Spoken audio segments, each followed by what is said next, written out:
the time that he joins us. How about that? All right, we are going to call to order the Del Norte Solid Waste Management Authority, City of Crescent City, County of Del Norte, State of California, this October 16th, 2018. It is special session because we're starting at a different time today at 4 p.m. instead of our customary 3:30 p.m. That's something we will discuss later in our agenda. But for now, would you please call the roll? Commissioner Cohen? Here. Commissioner Naffa? Here. Commissioner Greeno? Here. Chair and Score? I am here. Would you all please stand for the Pledge of Allegiance? And begin. I pledge allegiance to the flag of the United States of America and to the republic for which it stands, one nation, under God, indivisible, with liberty and justice for all. Thank you. Any member of the public can address the Solid Waste Management Authority on any matter that is either on or off the agenda during our public comment time. After receiving recognition from myself, if you please give your name and address for the record and try to keep your comments to 3 minutes. Do we have any general public comment this afternoon? Seeing none, I will close public comment and we will move into our open session items. Under consent, we have a typo, I believe. It says approve the minutes from special session Tuesday, August 21st. I believe that should be approve the minutes from September 25th. That's what's in the packet. You're correct. Sorry about that. So if we would just make that correction, the minutes that are actually in there are from the 25th. So any public comment on our consent items? Questions from the board? Yes. Yeah, two corrections on the first page where it says 4:01 p.m. and 4:32 p.m., but then when you look in the text, it says 3:31 p.m. and 3:32 p.m. Okay, yep. Okay. So just a couple typo things we need to clean up. Thank you. All right. Anything else? We'll make those corrections. Thank you. All right, then. Do I have a motion to approve our the minutes as corrected as a part of this consent agenda? So moved. I have a motion. Do I have a second? Second. All right. Would you please pull the vote? Yes. Commissioner Naffa? Yes. Commissioner Greeno? Yes. Commissioner Howard? Yes. Chair and Score? Yes. Very good. And welcome. Vice Chair Howard. Good to see you. Good day, sir. Yeah. Looking good. All right. We'll move on into number 2 on our agenda, our treasurer reports and director reports. So let's start with the I don't, if you would like to, if you would prefer, Mr. Ward, to cover the financials and get those out of the way and then do your state of the agency That's report. an excellent suggestion, sir. I'd be happy to do that. I think that might flow better for our meeting. So Okay. why don't we go to 2.2 through 2.5 first? Sure. Our finances, after paying for the transfer station floor repair, which impacted our cash balance in the bank is $881,196 plus the $198,177 for the last month's rent, so to speak. So it continues to inch up there after taking a step back from paying for the transfer station floor repair. Our accounts receivable aging, Kathy Brewer's doing a great job keeping up on that. Everything 60 days and over has already been sent to collections. Looking at the claims approved by director on item 2.3, once again, our largest payment goes to Hambro Waste Solutions Group for the good services they provide at the Del Norte County Transfer Station. Other significant charges was for credit and debit cards and servicing the Klamath Transfer Station. Other things are all usual budgeted amounts of fairly small exchanges. Happy to answer any questions with regards to claims paid or the other report. All right. Any questions or comments regarding the financials? Okay. And Yes. yes? I was just going to ask, I was looking at it, but I didn't see it right away. The porta potties, I was just wondering what those were for. Those are, we don't have any running water at either Gasky or Klamath, and so it's necessary for us to have porta potties out there. Okay. And then occasionally we also rent porta potties when we have the Alder Camp crews come and service the, do the vegetation control at the landfill. Unfortunately, they've been so busy with fires this year, we haven't done that. Okay. But those are the occasions for us to Okay, use them. thanks. I have a quick question. We talked about changing the way, or we did, change the way we're doing accounts receivables. and Yes. How is that? Any pushback, any None problems? yet. It Any- actually goes into effect November 1st. Okay, that's So what I it wasn't hasn't sure of. actually gone into effect Okay, yet. that's what I wasn't quite sure of. So November 1st. November 1st, and we haven't had any pushback. We, of course, wanted to let everybody know, so we sent letters out with the invoices and Okay. let them know. But generally, I mean, people are paying their bills a little bit more promptly than they once were. And I credit Kathy Brewer for staying on top of those accounts. Awesome. Okay, any other questions? Okay, the final financial reports are our monthly reports. You can see things are progressing pretty well. There is one additional report that's on your desks, which is the kind of what I consider the bottom line.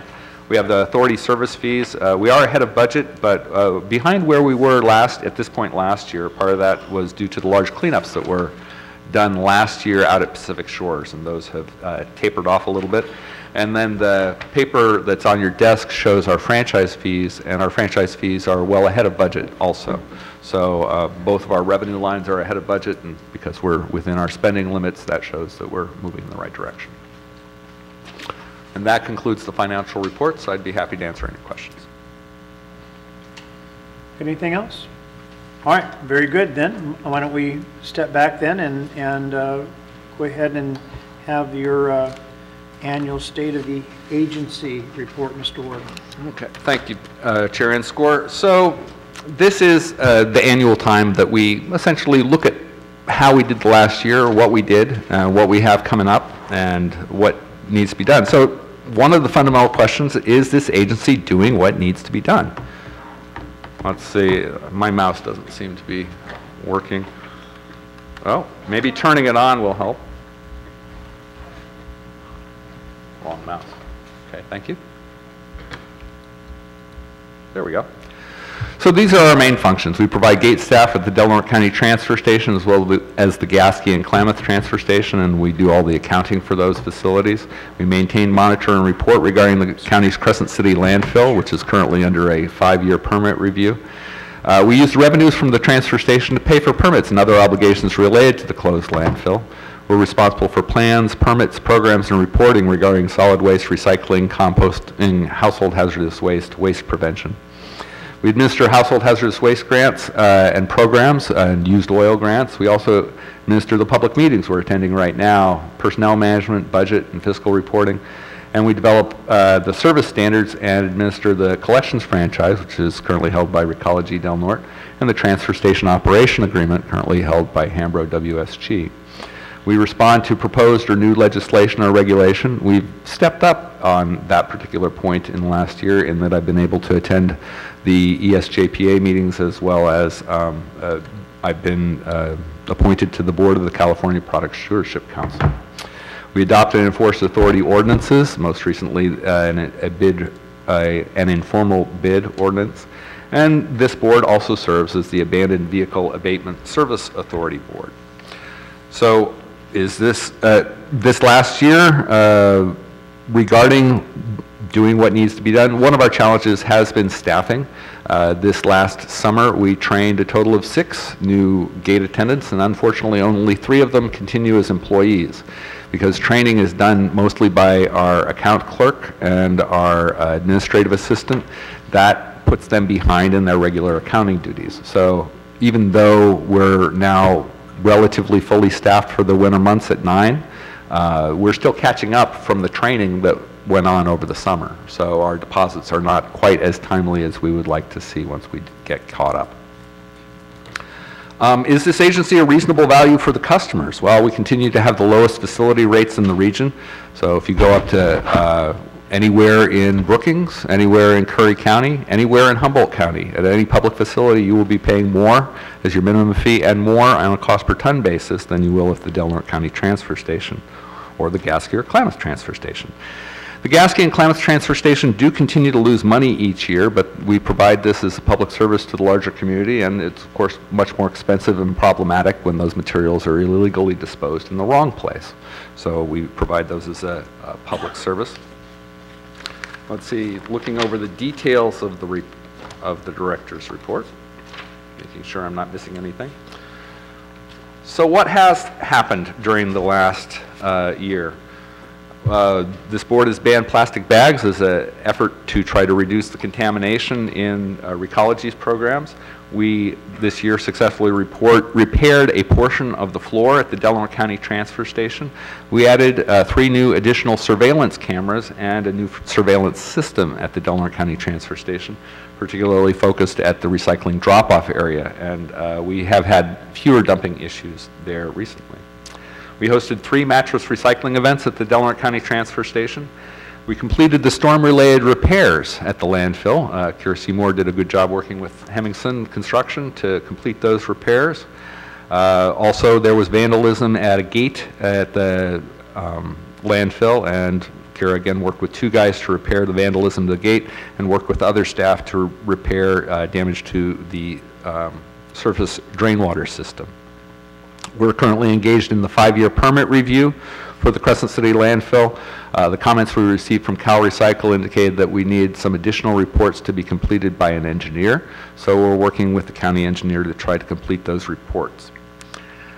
We did sponsor and staff a booth at the Delaware County Fair in August 2nd through 5th, and we're happy to be supported by Hambro and Recology as they helped us staff that booth.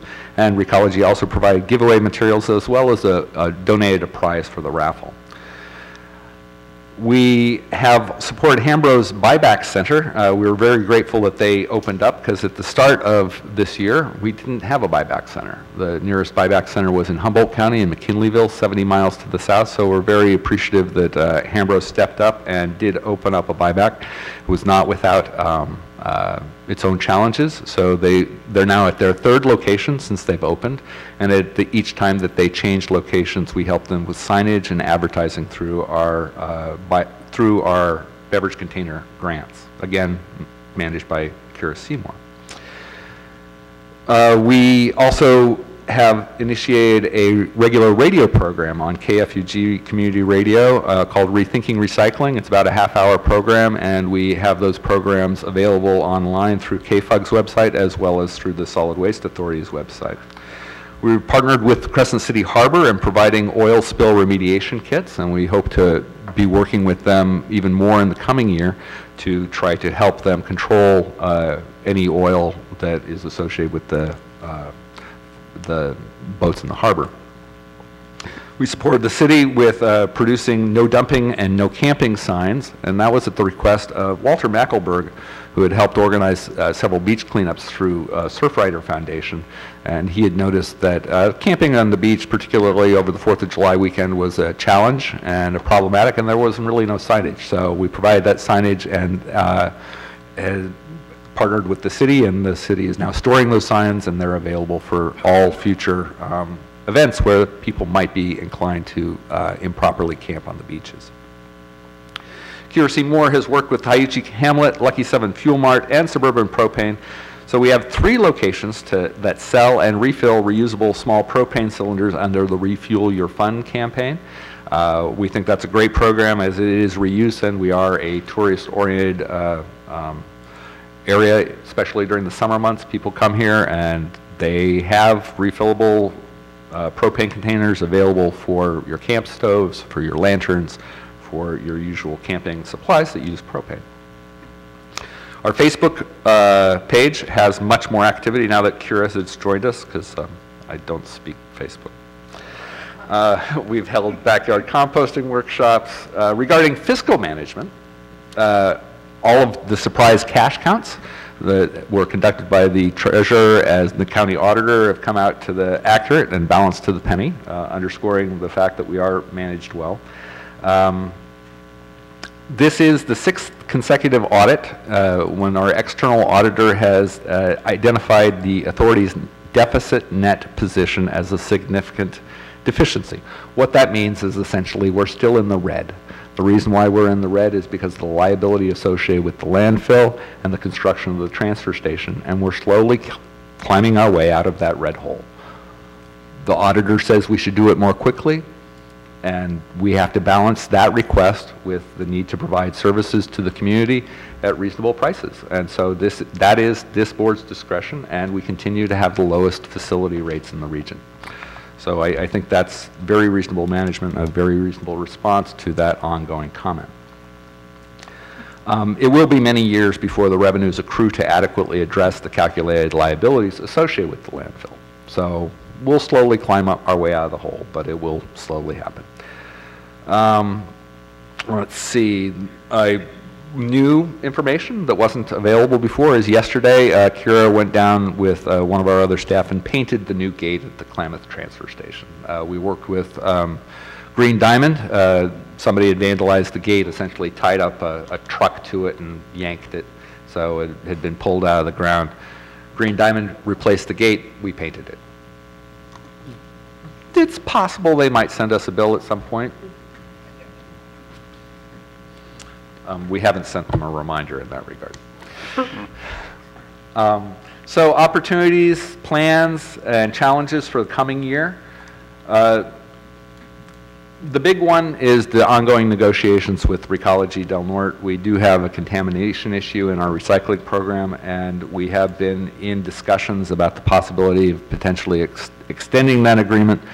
We have made progress. The ad hoc committee did meet last week, and we have a tentative idea about how we might be able to move forward. I'll be discussing that in more detail next month.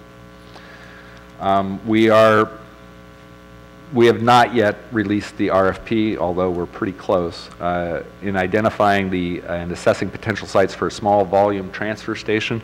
I essentially reviewed the timelines in detail to try to make sure that I was understanding all the processes that were necessary. And I reviewed that with Heidi Kunstall and Rosanna of the county to make sure that we were thinking about this properly. And they did identify some additional permitting processes that are relatively new that I had not encountered in the timelines. But at this point in time, if everything goes well, we would not anticipate facility construction before the summer of 2021, just to put that in everybody's minds. These things take time, and that's my current best guess, even with our best efforts. We are also continuing to monitor and comment upon laws and regulations that could increase authority responsibilities with respect to collection and processing of organics in rural areas. In urban areas, this is currently what most communities are talking about. They're talking about how are they going to recover organics. They're talking about how are they going to recover food wastes. Because there is an exemption for rural communities like ours, and that's in part because of lobbying from groups like the Environmental Services JPA of the Regional Council of Rural Counties. But essentially, we got a deferral. We don't have to do that just yet. I am continuing to advocate because I think there's a number of structural challenges that make food waste collection particularly, but yard waste collection in general in rural areas like ours particularly problematic. Some of those structural issues are, if you're going to compost here in order to meet the current water regs, you need to do it under a roof. That makes it more expensive than it is in other areas. Here, you can go to local dairies and get a truckload full of manure for 10 or 15 bucks, which means that's your competing item. If you want to produce compost, you're competing against 10 or 15 bucks for a truckload of composted manure. You're going to be challenged to come up with nutrients that are going to be more attractive. The conventional wisdom in the field of composting is that if you're trying to transport your finished product more than 30 miles, you're already out of the game because you've already spent more in transportation than people are willing to spend to buy your product. So all of those things combine to make composting in a rural area, or more specifically, cost-effective composting in a rural area, very, very challenging. And so I'll try to continue to communicate with Cal Recycle and others about that issue, but at this point in time, because it's important to stay engaged, I would advocate that rural areas be more like incubators for good ideas, and we try out specific ideas, such as, say, a commercial-sized on-site composting unit, we could try a few of those and try to work with some local businesses to try and make that work. One example of several, but the idea is rather than trying to do exactly everything that the urban areas are doing, just in the rural areas where it's more expensive, put forth what we can bring to the table, which is we can try out new ideas. We're kind of an island community, we can do that, whereas that might be harder in a more urban area. So I'll try to advocate something that might work for us, and acknowledging that Cal Recycle is trying to come up with new ideas about recovering more organics. But knowing that the more they push us in that direction, those are very challenging issues for us. And planning for them doesn't make them any easier. So those are some of the challenges up ahead. We will continue to advocate through the ESJPA, through the California Product Stewardship Council, through the California Resource Recovery Association, and Californians Against Waste. And the big issues that I think that are coming up are organics management, pharmaceuticals under SB 212, which we'll talk about in just a moment, mattresses, which are continuing. Again, reiterating, while we're delighted that Humboldt Moving and Storage is now accepting mattresses, up to 6 mattresses or box springs from Del Norte County households Wednesdays from 9 a.m. until 1 p.m. We're really happy about that. They're accepting them for free Wednesdays every week of the year. Really great, but still mattresses are being sold pretty much 6 days a week. Our view is that mattress recycling, free mattress recycling that people are paying for it 6 days a week, it should be available 6 days a week. So, yes? I was just going to ask, as far as the furniture stores that are selling the mattresses, when they deliver a mattress to someone's house, do they give that option of taking the used one or not? What a great question. They should. I can't, because I'm not involved in each one of those conversations, I can't tell you with assurance that they do. And I know that this is an area where some folks are not doing that. However, anybody who's listening at home, please know that if you're ordering a mattress or a box spring from a retailer in Del Norte County and you're asking them to deliver it to your house, it is their obligation that if you say, I want you to take the old one for no charge, they have to do that.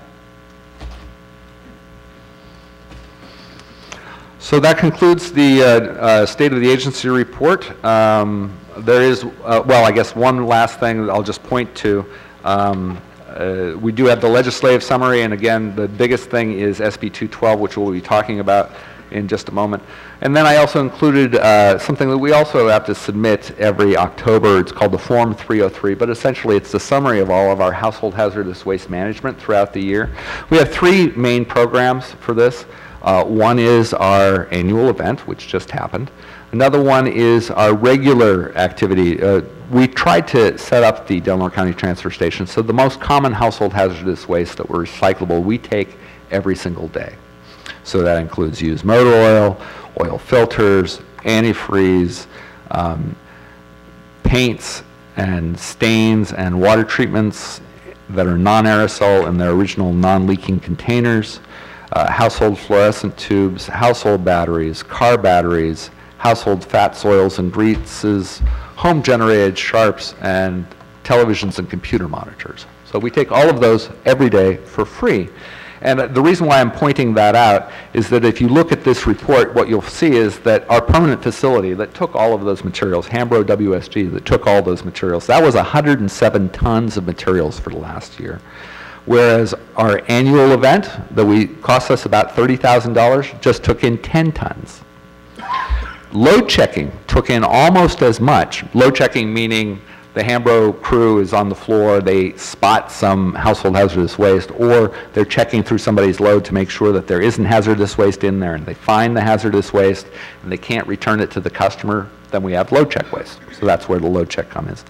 So the load check is about as much tonnage as our annual collection event. But the reason why I'm highlighting all this is that of the total household hazardous waste that we managed last year, it was 128.3 tons. I'm delighted to report that we have over an 85% recovery rate for those materials. Over 85% of those materials were either managed through Paint Care as a product stewardship program, or they were recycled. So, very good. All right, any questions for Mr. Ward?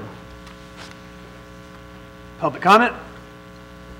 Seeing none, we'll close public comment, then we will receive his report. Moving on into our agenda, we do not have anything under landfill post-closure, collection and franchise, or the transfer station. Do have a few items under just general solid waste authority matters.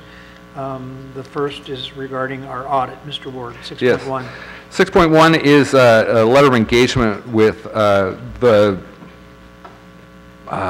company that bought out Patel and Associates. I'm not sure the right phrasing of that. Anyway, this is the successor company. Many of the same people, but they're now Harshwall and Company. They are the company that's doing the audit for the county, and so because there's so much overlap of the county's records and the authority's records, staff recommend that we just use the same company, and they are committing to not to exceed $10,500 for each of the next 3 fiscal years. Move to approve, Chair. I have a motion. Do I have a second? Second. I have a motion and a second. Any discussion? Public comment? Close public comment. Would you please pull the vote? Commissioner Cowan? Yes. Commissioner Naffa? Yes. Commissioner Howard? Yes. Commissioner Greeno? Yes. Chair and score? Yes, very good. 6.2 is a resolution that is necessary if we're going to modify our regular meeting date and time. And so we've talked about this, and so we have would just simply change our time from 3:30 to 4 p.m. That's correct. Same date. So our regular meetings would be the 3rd Tuesday of each month at 4 p.m. Make a motion to I have a motion to approve. Do I have a second? Second. I have a motion and a second. Any public comment?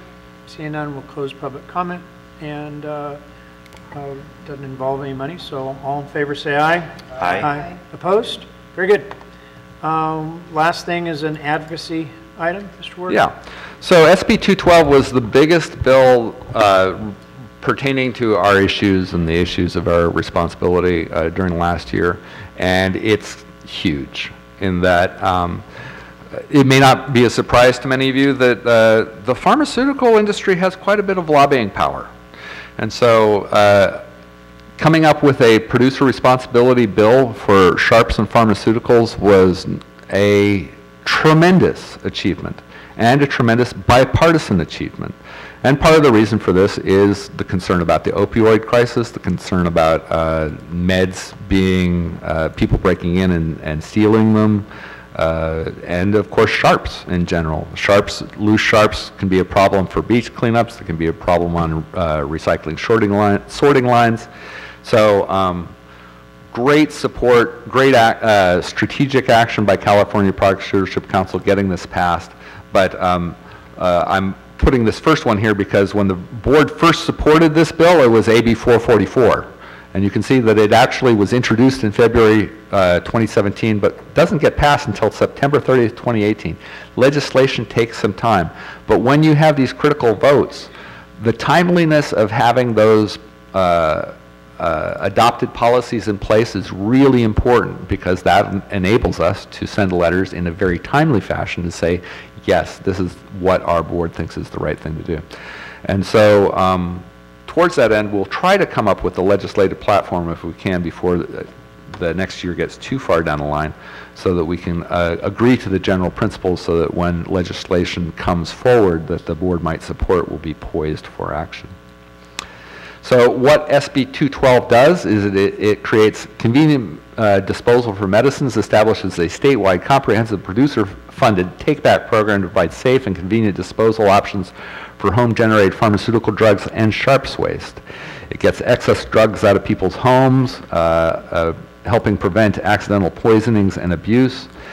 Free, safe needle disposal. It requires distribution of free, safe sharps disposal containers with every needle sold, which is a good basic thing.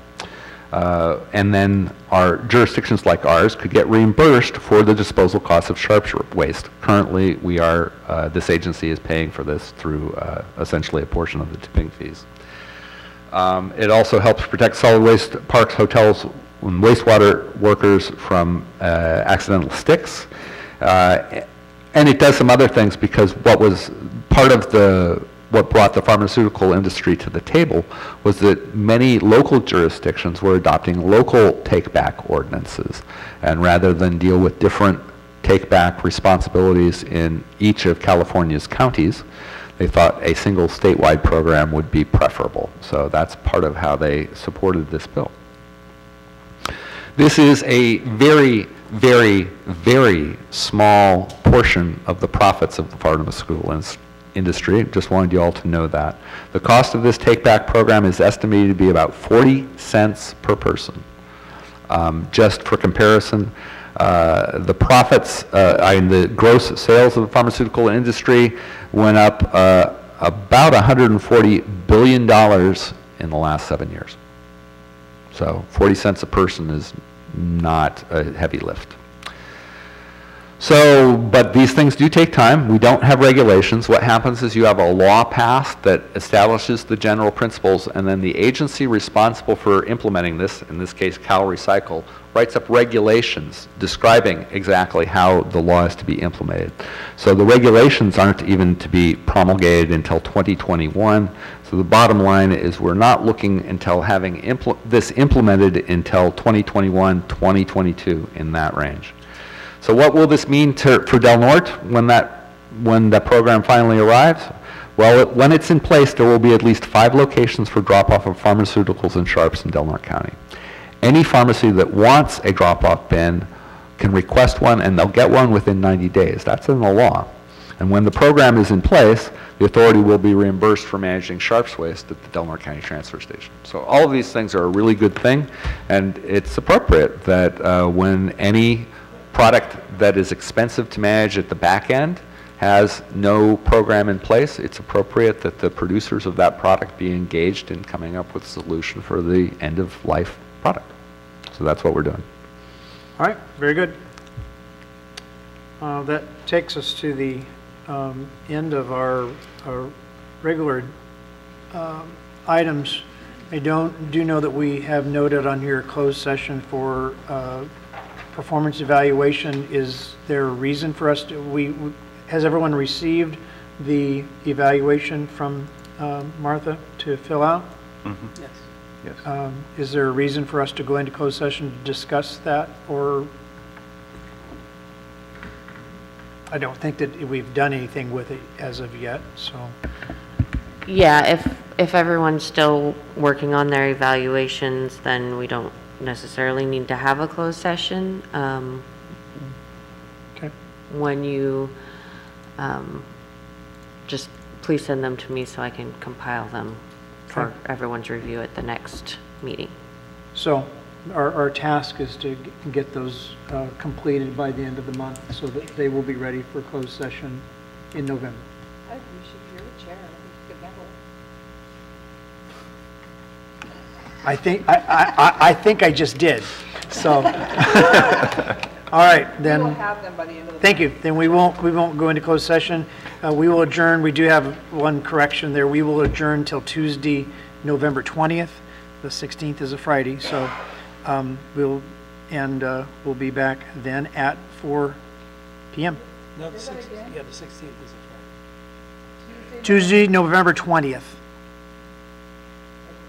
Okay, it says in our packet the 16th, but the 20th is our next meeting, and it will be at 4 p.m. Will everybody be in town that is like the day before Thanksgiving or 2 days before? Oh. I'm out of town. I'm just throwing that out there. Okay, so before you'll be here? No? Okay, well then we can't meet because both county representatives will be gone. So we need to look at our calendars quickly, please, to see if can we move it up a week? Yeah, as long as we do it. You know, we've got a supervisor's meeting, but yeah, we do that 4 o'clock on the 13th works. Mr. Greenow? Yes? No, we're all gone that week too. That week. We're The gone 2 weeks. 13th? Yeah, 13th? Eli? Fine. 13th? Excellent. Okay, so then we will We'll Make it plan a on the special 13th. meeting and- Special meeting, 4 o'clock, November 13th. All right, thank you, we're adjourned. Thank you. Okay.